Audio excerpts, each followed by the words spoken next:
नमस्कार, बहुत बहुत स्वागत है आपका। मैं हूं आपके साथ ऋतु ज्ञानवानी। आप देख रहे हैं न्यूज़ 18 का डिजिटल प्लेटफॉर्म। अमेरिकी राष्ट्रपति डोनाल्ड ट्रंप ने ईरान को दी है डेडलाइन। खत्म होने से ठीक पहले हमले रोकने का ऐलान करके सबको हैरान कर दिया। सवाल उठ रहा है कि कुछ घंटे पहले तक ट्रंप ईरान को अभूतपूर्व विनाश की धमकी दे रहे थे, लेकिन अब उन्होंने हमले रोकने का फैसला कैसे कर लिया। चलिए समझते हैं रूस और चीन का पर्दे के पीछे से खेल, जिसने ट्रंप को जंग रोकने के लिए मजबूर कर दिया। ईरान को मिट्टी में मिलाने की धमकी दे रहे अमेरिकी राष्ट्रपति डोनाल्ड ट्रंप ने अचानक से हमले रोकने का ऐलान करके सबको हैरान कर दिया।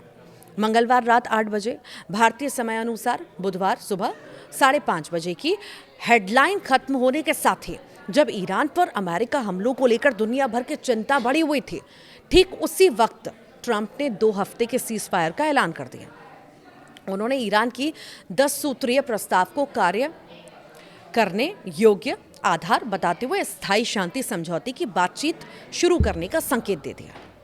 ऐसे में सवाल उठ रहा है कि कुछ घंटे पहले तक ट्रंप ईरान को अभूतपूर्व विनाश की धमकी दे रहे थे, लेकिन अब उन्होंने हमले रोकने का फैसला कैसे कर लिया। ट्रंप अपने इस ऐलान के पीछे वैसे तो पाकिस्तानी प्रधानमंत्री शहबाज शरीफ और पाकिस्तानी आर्मी चीफ शहबाज शरीफ को धन्यवाद देते हैं। हालांकि एक्सपर्ट की राय यह है कि यहाँ पाकिस्तान का नाम तो सिर्फ बहाना है, असली खेल तो रूस और चीन ने खेला है। ईरान के साथ सीज फायर पर आखिर क्या बोले हैं ट्रंप, तो देखिए, अमेरिकी राष्ट्रपति डोनाल्ड ट्रंप ने अपने ट्रुथ सोशल पर लिखा है कि पाकिस्तान के प्रधानमंत्री शहबाज शरीफ और फील्ड मार्शल आसिम मुनीर से बातचीत के बाद और ईरान की तरफ से स्ट्रेट ऑफ हॉर्मुज को पूरी तरह तुरंत और सुरक्षित रूप से खोलने की सहमति के बाद मैं ईरान पर बमबारी और हमला 2 हफ्ते के लिए रोक रहा हूं। ये द्विपक्षीय सीज फायर होगा। ट्रंप ने आगे कहा कि अमेरिका अपने सैन्य उद्देश्यों को हासिल कर चुका है और ईरान के 10 सूत्रीय प्रस्ताव पर स्थायी शांति समझौते की बातचीत की जा सकती है। आखिर जंग रोकने पर क्या कह रहा है ईरान, तो देखिए, ईरानी विदेश मंत्री सैयद अब्बास अराक्ची ने भी एक्स पर लिखा कि अगर ईरान पर हमला नहीं किया गया तो वे सैन्य अभियान रोकने को तैयार हैं। ईरान ने स्ट्रेट ऑफ हॉर्मुज को 2 हफ्ते के लिए सुरक्षित निकासी का रास्ता देने की भी सहमति दे दी है। रूस चीन ने कैसे खेला है, तो देखिए, ट्रंप ने अपने पोस्ट में पाकिस्तान के नाम का जिक्र जरूर किया, लेकिन कूटनीतिक सूत्रों और विश्लेषकों का ये कहना है कि पाकिस्तान का रोल सिर्फ बहाना था। असली दबाव रूस और चीन से आया है। संयुक्त राष्ट्र सुरक्षा परिषद में बहरीन की तरफ से ईरान के खिलाफ प्रस्ताव लाया गया था, जिसमें सैन्य हस्तक्षेप करके स्ट्रेट ऑफ हॉर्मुज खोलने की मांग की गई थी।